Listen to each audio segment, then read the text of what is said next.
வணக்கம் மாணவர்களே. இன்னைக்கு நம்ம பார்க்க போகிறது ஒரு அற்புதமான கணக்கு. நல்ல அருமையான கணக்கு. சரிங்களா?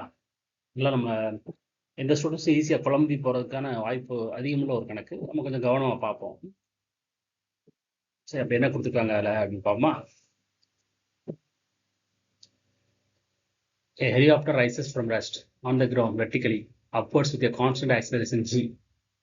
மேல் நோக்கி என்ன செய்யுது இந்த ஹெலிகாப்டர் போது, அதோட ஆக்சலரேஷன் g அப்படின்னு கொடுத்துருக்கோம். சரிங்களா?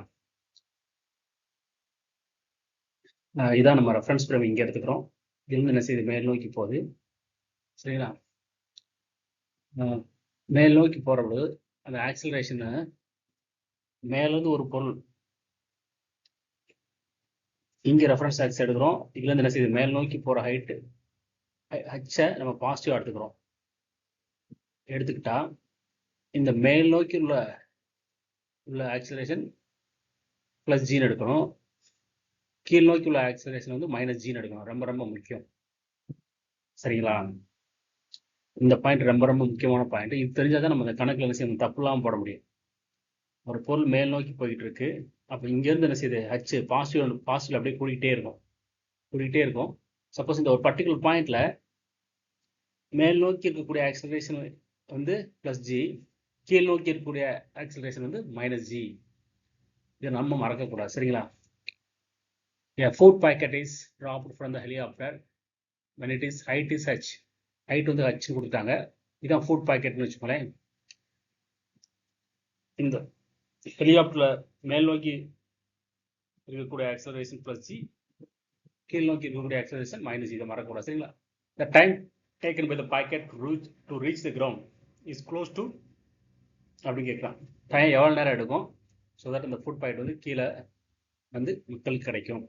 ஸோ இதே ஹைட்டு இந்த ஹச்சில் வந்து என்ன செய்யும், அந்த ஃபுட் பாக்கெட்டை போகிறோம், அது கீழ் நோக்கி வருது. இப்போ இங்கேருந்து என்னது கீழ் நோக்கி வருது. அப்போ ஹைட் வந்து என்ன செய்யணும், மைனஸ் ஹெச்னு எடுக்கணும்.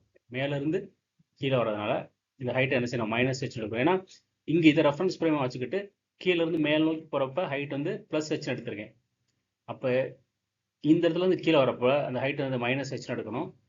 ஏஒய் என்னது, பொருள் கீழ் நோக்கி தான் வருது. அப்போ ஆக்சிலரேஷன் வந்து மைனஸ் ஜி அப்படின்னு எடுத்துக்கணும். சரியா? இது ரொம்ப ரொம்ப முக்கியமான பாயிண்ட். இதில் நம்ம தப்பு செஞ்சோம்னா இந்த கணக்கு தப்பாக போக வாய்ப்பு அதிகம். ஓகே, நமக்கு தெரியும் final velocity v square minus u square equal to 2as. அதில் வந்து என்ன செய்யலாம், v square equal to u square plus 2gh. இந்த இது போதும் இல்லையா, இது 2gh எழுதலாம். இன்னொரு ஃபார்முலா நமக்கு தெரியும், distance s equal to ut plus 1/2 gt square. ரெண்டு ஃபார்முலா தெரியலாம். இப்போ இந்த ஃபர்ஸ்ட் கேஸ் எடுத்துக்கிறோம். இங்கேருந்து ஹெலிகாப்டர் மேல் நோக்கி போகுது இல்லையா, அதில் initial velocity 0. So initial velocity 0னா இங்கே 0 square. Final velocity v square. அது இந்த இடத்துல ஹைட் ஹச் இருக்கப்ப வெலாசிட்டி v ஸ்கொயர். இது எவ்வளோ ஹைட் போகுது, ஹைட் ஹச் போகுது. அப்போ 2as, ஏ இருக்கிற இடத்துல கிராவிடேஷனல் கான்ஸ்டன்ட் g வரும், எஸ் இருக்கிற இடத்துல ஹைட்டு ஹச் வரும். ஓகே, ஸோ 2gh வரும். இதுல இருந்து v equal to square root of 2gh அப்படின்னு நமக்கு கிடைச்சிடும். சரிங்களா? இது இப்படி இருக்கட்டும். ரெண்டாவது, இப்போ இங்கே வாங்க, அங்கேருந்து என்ன செய்யறோம், ஃபுட் பாயிண்ட் வந்து ஃபுட் பாயிண்ட் வந்து கீழே வருது. எவ்வளோ தூரம் வருது, மைனஸ் ஹெச் டிஸ்டன்ஸ் வருது. சரிங்களா? மைனஸ் ஹெச் டிஸ்டன்ஸ் வருது. இப்போ இந்த ஈக்குவேஷன் அப்ளை பண்ணி பார்ப்போம். ஹைட் வந்து minus H UT minus 1/2 GT square. ஏன் மைனஸ் ஜி வருது, ஏன்னா ஃபுட் பாக்கெட் வந்து கீழ் நோக்கி வருது. ஓகே, அதில் ஆக்சிலரேஷன் வந்து minus G, so minus G T square. So இதில் மைனஸ் ஹெச் யூவோட வேல்யூ நம்ம ஏற்கனவே இப்போ தான் கண்டுபிடிச்சோம். நல்லா பாருங்க, இந்த கேஸுக்கு வந்து இனிஷியல் வெலாசிட்டினா மேலே இருக்கக்கூடியதான் இனிஷியல் வெலாசிட்டி. அப்போ இந்த கேஸில் v equal to square root of 2gh இருக்குது. இந்த கேஸுக்கு நான் இங்கே பேனா வச்சு உங்களுக்கு எழுதுனா தான் புரியுது.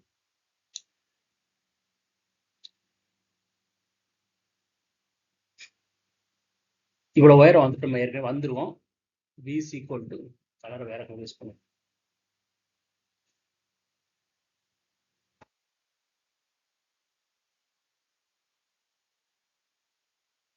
இந்த ஹைட் ஹச்னு வர்ற பொழுது நமக்கு கிடைக்கக்கூடிய இந்த ஸ்டார்டிங்கில் இங்கே வந்து u ஈக்குவல் டு 0 இருக்கும். இந்த இடத்துல வந்து v equal to square root of 2GH இருக்கும். அதாவது ஹெலிகாப்டர் கீழே இருந்து மேல் நோக்கி போகிறப்ப. அடுத்து அங்கேருந்து ஃபுட் பாக்கெட்டு கீழே போகிறோம் இல்லையா? அப்போ இங்கே அந்த food packet U equal to square root of 2GH இருக்கும். சரிங்களா? அதான் இந்த U நமக்கு இங்கே U வர இடத்துல என்ன செஞ்சிருக்கோம்? Square root of 2GH T அப்படி வச்சுக்கிறோம். -1/2 GT ஸ்கொயர் போடுறோம். இப்போ நம்ம சிம்பிளிஃபை பண்ணால் என்ன கிடைக்கும்? 1/2 GT square minus square root of 2GHT minus H எல்லாத்தையும் ஒரு சைடு கொண்டு வந்துடும். சரிங்களா? இப்போ இதை பார்த்தீங்கன்னா நல்லா பாருங்க, இந்த ஈக்குவேஷன் பாருங்க. A இது 1/2 G இருக்கு இல்லையா? A இது வந்து B square root of 2GH இருக்கு இல்லையா? So B is equal to minus square root of 2GH. C வந்து என்னது? Minus H. அதான் இங்கே எழுதியிருக்கேன். AC இது ஒரு ஈக்குவேஷன் ஃபார்ம், குவாட்ரட்டிக் ஈக்குவேஷன் ஃபார்ம்ல இருக்கு. அது தெரிஞ்சுன்னா நமக்கு குவாட்ரட்டிக் ஈக்குவேஷன் சொல்யூஷன் தெரியும். அதாவது minus B plus or minus square root of B square minus 4AC divide by 2A. அதில் சப்ஸ்டியூட் பண்ணிங்கன்னா மைனஸ் B இருக்க இடத்துல ஸ்கொயர் ரூட் ஆஃப் 2GH வரும், plus or minus B square இருக்க இடத்துல என்ன வரும்? B ஸ்கொயர் 2GH வந்துடும், ப்ளஸ் 4AB 4 டைம்ஸ் ஏன்றது என்னது? G by 2 4 times AC. Okay, 4A Cன்றது என்னது? H. Cன்றது minus 4AC, sorry minus 4AC. Cன்றது மைனஸ் H, இங்கே ஒரு மைனஸ் இருக்கு இல்லையா? இங்கே ஒரு மைனஸ், Cன்றது மைனஸ் H. அப்போ என்ன ஆயிரும்? இந்த டேர்ம் ப்ளஸ் ஆயிடும். Okay, divided by 2 times A. Aன்றது G பை 2. ஓகே, 2 கேன்சல் ஆகிடும், G தான் இருக்கும். ஸோ டினாமினேட்டரில் G இருக்கும், இங்கே என்ன இருக்கும்? Square root of 2GH plus or minus square root of 2GH plus இங்கே இந்த 4ம் இந்த 2 கேன்சல் ஆகிடும், இங்கே 2GH இருக்கும். So square root of 2GH plus square root of இரண்டையும் சேர்த்திங்கன்னா உங்களுக்கு square root of 4GH divide by 2 வரும். இதில் square root of 2H by G காமனாக எடுத்துருங்க. ஓகே, காமனாக எடுத்துட்டா இது என்ன செய்யலாம்? ஸ்கொயர் இந்த G நம்ம என்ன செய்யலாம்? Square root of G square root of G எழுதலாம். அப்போ இந்த உள்ளுக்கு இருக்க G அடியாயிரும், இங்கேயும் உள்ளுக்கு இருக்க G அடியாயிரும்.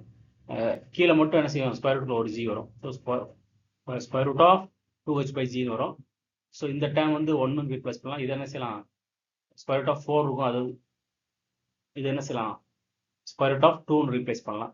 இப்போ நீங்கள் சிம்பிளிஃபை பண்ணால் 1 plus square root of 2 is equal to 3.4. 3.4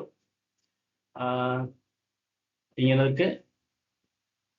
H by G.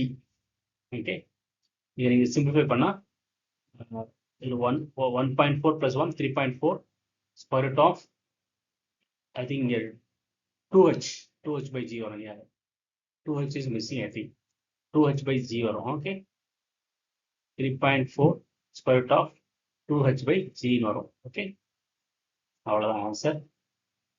we stop at this point.